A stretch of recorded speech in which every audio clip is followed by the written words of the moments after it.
Hi everyone, it's Stephanie with Cowiche Creek Nursery, and we're here in my mom and dad's backyard, and we thought we'd give you a quick little tour of some of their baskets and then a few of their potted plants and kind of give you some ideas for your gardens. So right along the stretch of house is where we keep our mother plants for our fuchsias. So we grow these throughout the summer so that we can take cuttings in November and eventually create new baskets for you guys next summer. So she's got a beautiful, beautiful mix of hostas in here. And as we go over to the other side, you'll see more hostas, evergreens, and maple trees. They have some really mature trees here, so some of this gets some really nice filtered shade. There are a few spots that are tricky because they do get full-on sun. A lot of you have those situations in your yard.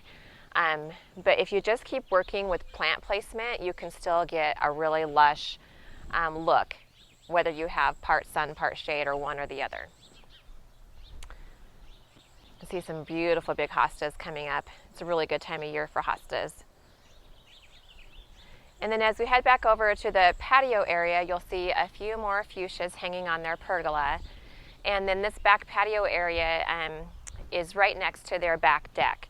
And so here's where we hang out for family get-togethers, and they've got a little fireplace and everything. So this is a really fun area. And she's got lots of pots here.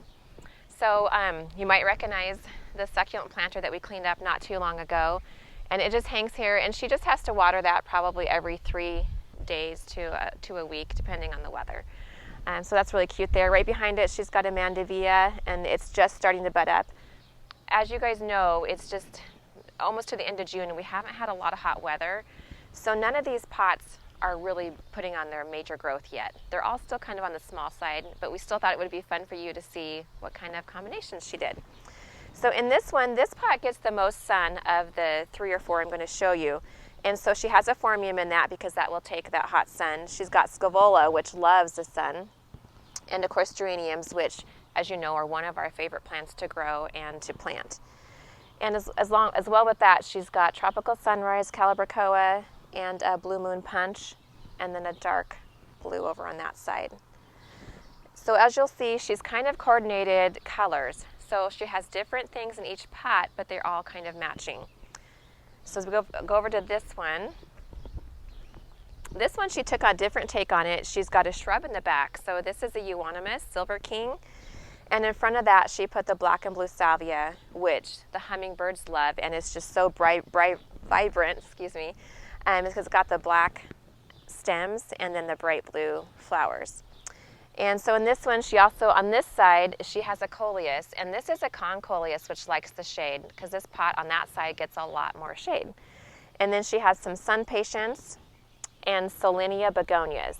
The Solenia begonias are one of our favorite because they do well in all shade, but they also do really great with filtered sun in the afternoon and even a little bit of direct sun in the afternoon, just depending on the situation.